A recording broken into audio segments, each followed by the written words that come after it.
Hello, Nomad Sculpt, and this video is about texture baking.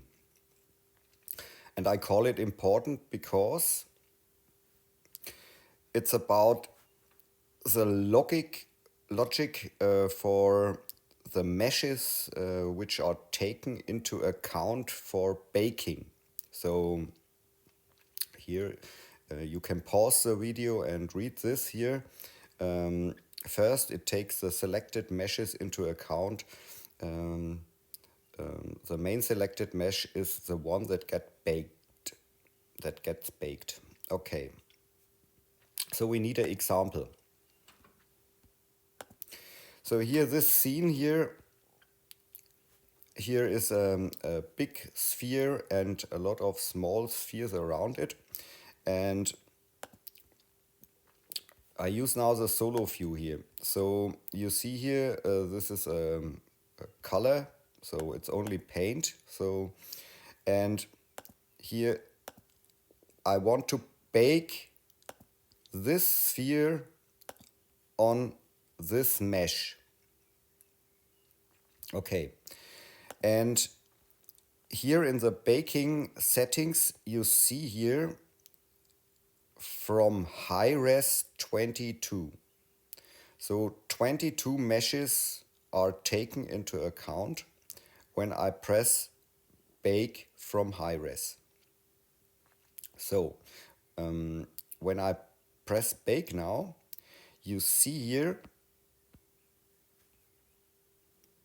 the small spheres are taken into account for baking. When I use when I select here the mesh and I use the solo mode. So, and I don't want this red rings to appear here on the baked mesh or on the baked texture. So, okay, and how to get here in the baking settings bake from high res 1.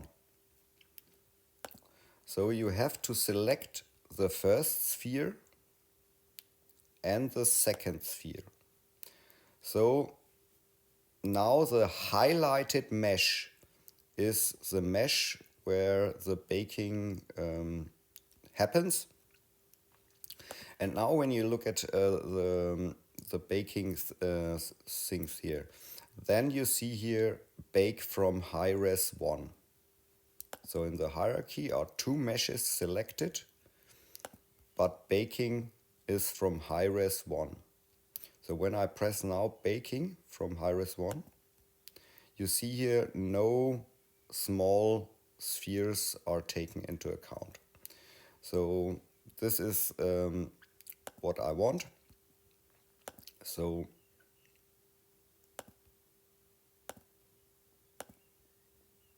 okay, so I make everything visible again. So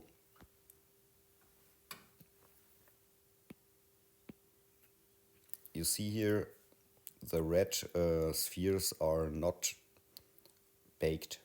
So it's important if you have overlapping meshes and you want to bake only from a single mesh, so you have to select the meshes, the two meshes, and highlight the mesh you want to bake.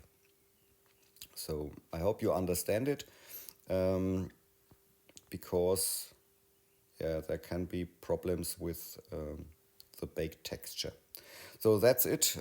This is this information. So have fun with sculpting and ciao.